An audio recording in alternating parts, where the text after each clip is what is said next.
प्यारे दोस्तों नमस्कार और एक बार आपका पुनः स्वागत है आपके अपने YouTube channel Rana sir classes में।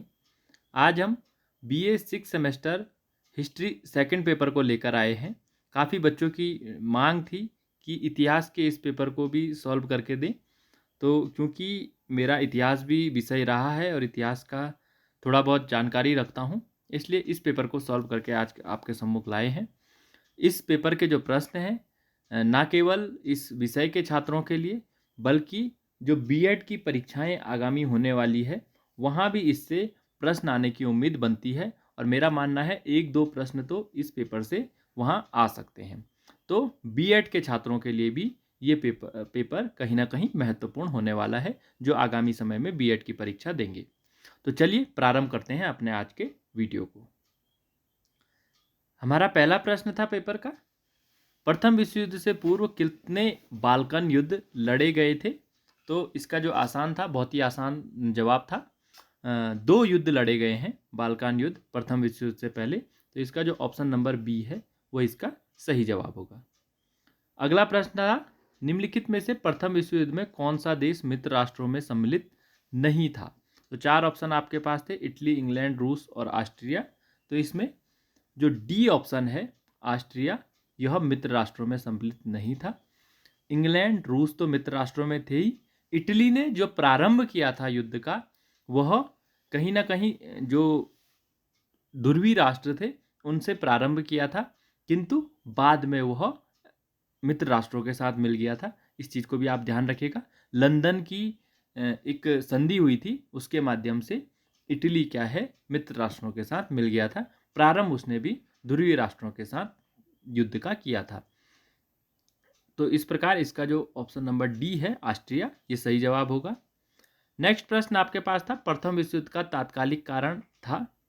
तो बहुत ही महत्वपूर्ण प्रश्न है। ड्यूक फर्डिनेंड की हत्या जो हुई थी वह कहीं ना कहीं प्रथम विश्व युद्ध का तात्कालिक कारण था। बहुत महत्वपूर्ण प्रश्न है, किसी भी एग्जाम में पूछा जाता है। तो इसका ऑप्शन नंबर ए सही जवाब होगा। नेक्स्ट प्रश्न आपके पास था, निम्नलिखित राष्ट्रों में से कौन सा राष्ट्र प्रथम विश्व युद्ध में ध्रुवीय राष्ट्रों का अंग नहीं था। तो जो चौथा प्रश्न है इसका ऑप्शन नंबर ए इटली, क्योंकि जर्मनी, टार्की और ऑस्ट्रिया ध्रुवीय राष्ट्र थे, किंतु जो इटली था वो मित्र राष्ट्रों की ओर से लड़ा था। प्रारंभ मैंने जैसे बताया कि इटली ने ध्रुवीय राष्ट्रों से किया था, किंतु बाद में वह मित्र राष्ट्रों के साथ मिल गया था लंदन की संधि के साथ। तो इसलिए इसमें ऑप्शन नंबर ए सही जवाब होगा। नेक्स्ट प्रश्न आपके पास था, निम्नलिखित में से कौन सा प्रथम विश्व युद्ध का कारण था। चार कारण आपको दिए हुए हैं, यूरोपीय राष्ट्रों की गुप्त संधियां, बाल्कन समस्या, उपनिवेशवाद और साम्राज्यवाद का विकास। तो ऑप्शन नंबर डी इसमें सही जवाब होगा। इतिहास के छात्र अगर पहली बार वीडियो पर आए हैं तो मैं आपको बता दूं, जब भी इस प्रकार के प्रश्न आते हैं और आपको उसका उत्तर पता ना हो तो उपरोक्त सभी उत्तर की बहुत अधिक संभावनाएं होती है। 90% मेरा देखना है कि उपरोक्त सभी जवाब इसका होता है। तो ऐसे प्रश्नों पर आप उपरोक्त सभी लगा सकते हैं। जो भी छात्र पहली बार वीडियो पर आए हैं वो इस बात को ध्यान रखें। नेक्स्ट प्रश्न आपके पास था, छठा प्रश्न, 1912 में एक नवीन राष्ट्रवादी दल का चीन में गठन किसने किया था तथा यह दल क्या कहलाता है। तो इसमें सन्यात सेन द्वारा कुओमिंतांग दल का गठन किया गया था। ऑप्शन नंबर डी सही जवाब होगा। नेक्स्ट प्रश्न आपके पास था, रूस का अंतिम जार निम्नलिखित में से कौन था। तो निकोलस द्वितीय रूस के अंतिम जार थे, जो कि रूस की क्रांति के समय इन्हें हटाया गया था। उससे पूर्व यह वहां के जार थे, अंतिम जार थे। तो इस प्रकार ऑप्शन नंबर सी सही जवाब होगा।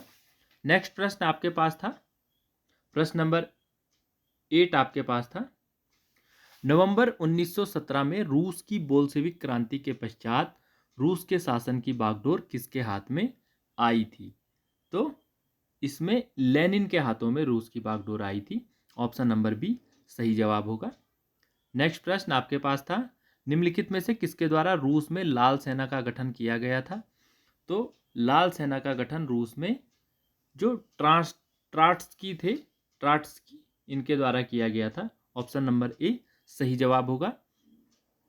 जो अगला प्रश्न आपके पास 10वां प्रश्न था, युद्ध जीवन है और शांति मृत्यु है, यह किसका कथन है? तो बहुत ज़्यादा संभावनाएं हैं हिटलर का कथन हो, किंतु इस पर मैं कंफर्म नहीं हूँ कि ये किसका कथन है। आगे जब जानकारी मिलेगी तो आपको जानकारी दे दी जाएगी। अगला प्रश्न, दुनिया के मजदूरों एक हो जाओ का नारा किसके द्वारा दिया गया था?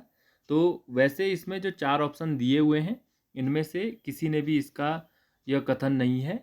यह कथन कार्ल मार्क्स का कथन है। तो ये क्वेश्चन मेरी नज़र में गलत है।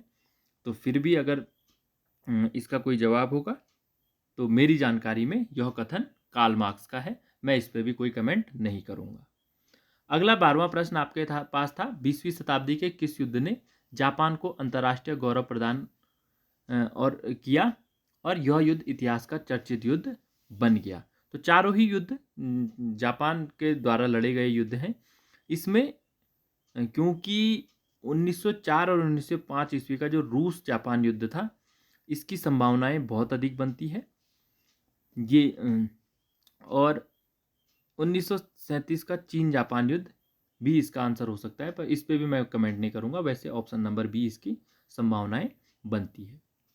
नेक्स्ट प्रश्न आपके पास था 13वें प्रश्न के रूप में आपके पास था, 1917 ईस्वी की साम्यवादी क्रांति के समय रूस पर किस वंश का शासन था? तो जैसा मैंने बताया, जार जो उस समय के थे निकोलस द्वितीय, वो किस वंश के थे? वो रोमनोव वंश के थे। इस प्रकार ऑप्शन नंबर सी इसका सही जवाब होगा। नेक्स्ट प्रश्न आपके पास था, प्रथम विश्व युद्ध की समाप्ति किस तिथि को हुई थी? तो आप सभी जानते हैं कि 1914 से 1918 तक प्रथम विश्व युद्ध चला था, पर जो इसकी समाप्ति है 11 नवंबर 1918 को हुई थी। इस प्रकार ऑप्शन नंबर सी इसका भी सही जवाब होगा। अगला प्रश्न आपके पास है, पेरिस शांति समझौते के समय इंग्लैंड के प्रधानमंत्री कौन थे? तो 15वें का ऑप्शन नंबर बी यानी कि लॉयड जॉर्ज सही जवाब होगा। उसके पश्चात 16वां प्रश्न आपके पास था, पेरिस शांति समझौते की अध्यक्षता किसके द्वारा की गई थी?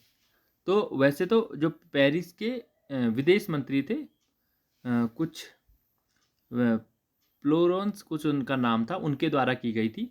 पर इसमें जब दिया है तो इसमें क्लीमेंसो इसका जवाब होना चाहिए, ऑप्शन नंबर ई। उसके पश्चात 17वां प्रश्न जो आपके पास था, वर्साय की संधि कोई शांति संधि नहीं थी, यह केवल 20 वर्षों के लिए युद्ध विराम था। यह कथन किसका है? तो यह कथन मार्शल फौज का है, जो कि फ्रांस के रहने वाले थे। इस प्रकार इसका ऑप्शन नंबर सी सही जवाब होगा। नेक्स्ट प्रश्न आपके पास था, तुष्टीकरण की नीति किस देश द्वारा अपनाई गई थी? तो आप सभी जानते हैं कि तुष्टीकरण की नीति प्रथम विश्व युद्ध के बाद जो जर्मनी और ध्रुवीय राष्ट्रों पर प्रतिबंध लगाए थे, उन प्रतिबंधों का पूर्णतः जब पालन नहीं कर रहे थे ये राष्ट्र, तो उस समय जिन राष्ट्रों ने चुपचाप शांत रहे और अपने मतलब निकालते रहे, इसी को तुष्टीकरण की नीति कहते हैं। इसमें यूरोपीय राष्ट्र फ्रांस और ब्रिटेन सबसे अधिक थे, पर फ्रांस और ब्रिटेन दोनों के ही नाम यहाँ हैं। तो इसलिए इसमें जो आंसर है ऑप्शन नंबर डी इंग्लैंड होना चाहिए, क्योंकि इसके द्वारा ही इसकी नीति का प्रारंभ किया गया था, तुष्टीकरण की नीति का। तो 18 का ऑप्शन नंबर डी सही जवाब बनेगा।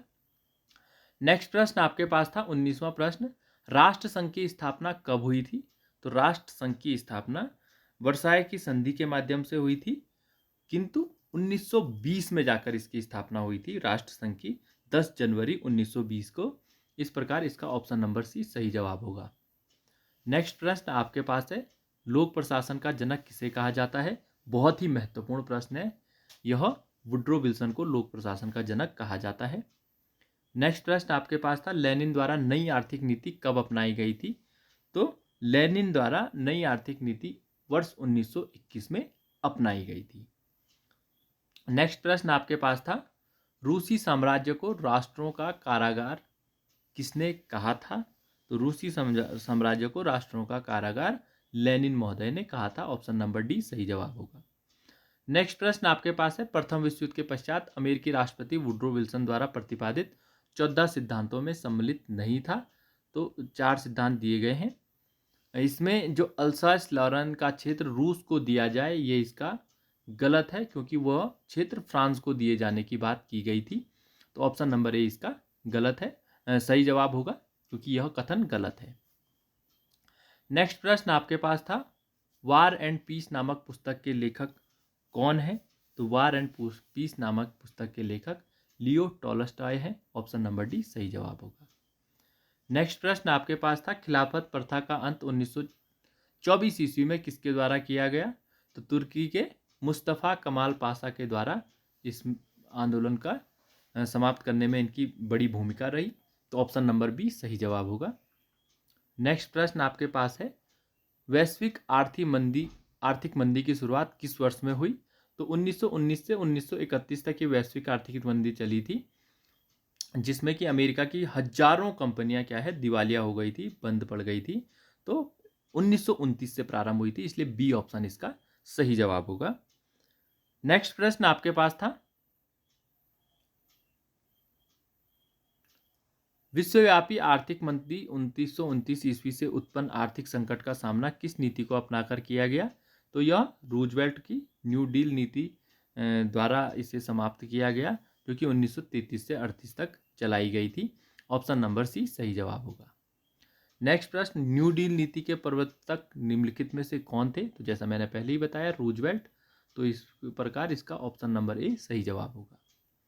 नेक्स्ट प्रश्न है, 20वीं शताब्दी में यूरोप का मरीज किस देश को कहा जाता है? तो टर्की को यूरोप का मरीज कहा जाता था 20वीं शताब्दी के प्रारंभ में। ऑप्शन नंबर डी सही जवाब होगा। नेक्स्ट प्रश्न आपके पास था, 1934 ईस्वी में ग्रेट लॉन्ग मार्च किसके नेतृत्व में किया गया था? तो जो ये ग्रेट लॉन्ग मार्च है, ये चांग काई शेक के नेतृत्व में किया गया था। इसका ऑप्शन नंबर सी सही जवाब होगा। नेक्स्ट प्रश्न आपके पास था, एक राष्ट्र एक नेता का नारा किसके द्वारा दिया गया था? तो यह हिटलर का नारा है, एक राष्ट्र एक नेता। इस प्रकार ऑप्शन नंबर सी सही जवाब होगा। अगला प्रश्न है, काला हाथ संस्था का संबंध किस देश से था? तो काला हाथ संस्था का संबंध सर्बिया से था। ऑप्शन नंबर डी सही जवाब होगा। नेक्स्ट प्रश्न आपके पास था, निम्नलिखित में से कौन सी पुस्तक एडोल्फ हिटलर की आत्मकथा है? तो इसका जो सही जवाब है मीन कैंप, ये इसकी आत्मकथा है। बहुत ही महत्वपूर्ण प्रश्न है, कई बार पूछा जाता है। नेक्स्ट प्रश्न, फांसीवाद का जनक किसे माना जाता है? तो जो फांसीवाद के जनक हैं वो मुसोलिनी को माना जाता है। ऑप्शन नंबर ए सही जवाब होगा। अगला प्रश्न, म्यूनिख समझौता कब हुआ था? तो जो म्यूनिख समझौता है 30 सितंबर 1938 को हुआ था। इस प्रकार ऑप्शन नंबर बी इसका सही जवाब होगा। अगला प्रश्न जो आपके पास था वो था, नाजीवाद के संबंध में निम्न में से गलत कथन का चयन कीजिए। तो 4 कथन दिए गए हैं। तो इसमें जो ऑप्शन नंबर डी है, राजनीतिक लोकतंत्र एवं नागरिक स्वतंत्रता का समर्थन, यह इसमें नहीं होगा। बाकी सारे कथन सही है। ऑप्शन नंबर डी सही जवाब होगा। नेक्स्ट प्रश्न आपके पास था, द्वितीय विश्व युद्ध की शुरुआत किस तिथि से हुई थी? तो 1 सितंबर 1939 से 2 सितंबर 1945 तक ये चला था। और इस प्रकार जो ए ऑप्शन है इसका सही जवाब होगा। नेक्स्ट प्रश्न आपके पास था, जर्मनी द्वारा विश्व युद्ध के समय ऑपरेशन बारबोसा किस देश पर आक्रमण की योजना थी? तो इसका सही जवाब है रूस। Option number C. नेक्स्ट प्रश्न आपके पास था, शुद्ध रक्त आर्य सिद्धांत निम्नलिखित में से किस से संबंधित है? तो यह नाजीवाद से संबंधित है, जो कि हिटलर के माध्यम से था कि शुद्ध रक्त जो है वो सिर्फ जर्मन के पास है। अगला प्रश्न आपके पास था, निम्नलिखित में से द्वितीय विश्व युद्ध काल में संयुक्त राज्य अमेरिका के राष्ट्रपति कौन थे? तो इसका सही जवाब है Franklin D Roosevelt. Option number C. Next प्रश्न आपके पास था, द्वितीय विश्व युद्ध के दौरान किस देश ने आधिकारिक रूप से तटस्थ रहते हुए रूस के विरुद्ध जर्मनी की सहायता की थी? तो इसका जो सही जवाब है वो है option number B Spain. Next प्रश्न आपके पास था, अटलांटिक चार्टर की घोषणा कब की गई थी? तो जो ये घोषणा है 14 अगस्त 1941 को की गई थी। ऑप्शन नंबर सी सही जवाब होगा। नेक्स्ट प्रश्न आपके पास था, द्वितीय विश्व युद्ध के समय अमेरिका बंदरगाह पर्ल हार्बर पर 1941 ईस्वी में किस देश द्वारा आक्रमण किया गया था? तो आप सभी जानते हैं जापान ने अमेरिका पर के पर्ल हार्बर पर हमला करके द्वितीय विश्व युद्ध में प्रवेश किया था। इस प्रकार ऑप्शन नंबर ए इसका सही जवाब होगा। नेक्स्ट प्रश्न आपके पास था, द्वितीय विश्व युद्ध के दौरान मोहन सिंह के नेतृत्व में आज़ाद हिंद फौज का गठन किस स्थान पर किया गया था। बहुत से बच्चों को जानकारी दे दूं कि जो मोहन सिंह थे, इन्होंने 2 गढ़वाली रेजिमेंट को मिलाकर और बहुत से गढ़वालियों को इस आज़ाद हिंद फौज में सम्मिलित होने का आह्वान किया था। और जो आज़ाद हिंद फौज का गठन था उसमें इनकी बहुत बड़ी भूमिका थी। तो इसलिए इसको इस रूप में भी याद रखिएगा, क्योंकि आज़ाद हिंद फौज का गठन हम रास बिहारी बोस से मानते हैं। तो रास बिहारी बोस, सुभाष चंद्र बोस और मोहन सिंह, इन 3 लोगों का आज़ाद हिंद फौज के गठन में बहुत बड़ा योगदान था। और इसकी शुरुआत ऑप्शन नंबर सी इसका सही जवाब होगा, टोक्यो में यह स्थापित की गई थी। नेक्स्ट प्रश्न आपके पास था, द्वितीय विश्व युद्ध के दौरान किस नगर पर सबसे पहले अमेरिका द्वारा परमाणु बम का प्रयोग किया गया।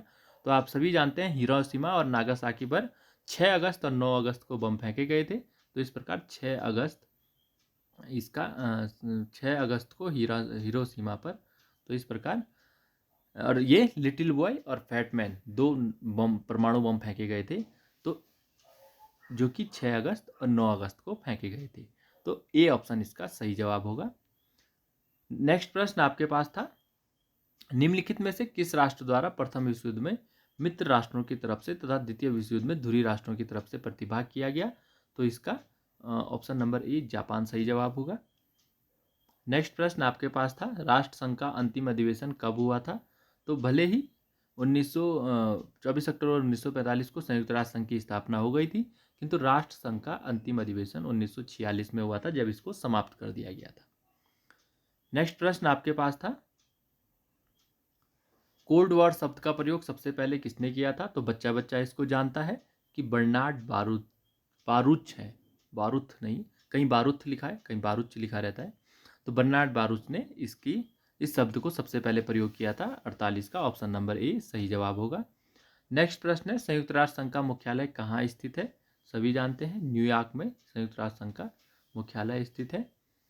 और अंतिम प्रश्न आपके पास था 50वें प्रश्न के रूप में, संयुक्त राष्ट्र संघ के संविधान पर अंतिम सहमति किस सम्मेलन में मिली थी। तो सैन फ्रांसिस्को सम्मेलन, जिसे कि सभी सम्मेलनों का सार सम्मेलन कहा जाता है। 50वें का ऑप्शन नंबर डी सही जवाब होगा। वीडियो की समाप्ति से पूर्व आपको एक नोटिस दे दूं कि इसमें कहीं प्रश्नों के जवाब नेट के माध्यम से लिए गए हैं, तो उसमें उत्तर में अगर कोई भिन्नता आती है तो उस पर आप वाद प्रतिवाद कर सकते हैं, और कमेंट आपके लिए खुला है, कमेंट में आप जवाब दे सकते हैं। वीडियो कैसा लगा अवश्य बताएं, अच्छा लगा हो तो लाइक करें, और अपने मित्रों को जो कि बीएड की परीक्षा देने वाले हैं और जो इतिहास के छात्र हैं उन्हें अवश्य शेयर करें। आप लोगों ने मुझे सुना और मुझसे जुड़े रहने के लिए आप लोगों का बहुत बहुत धन्यवाद।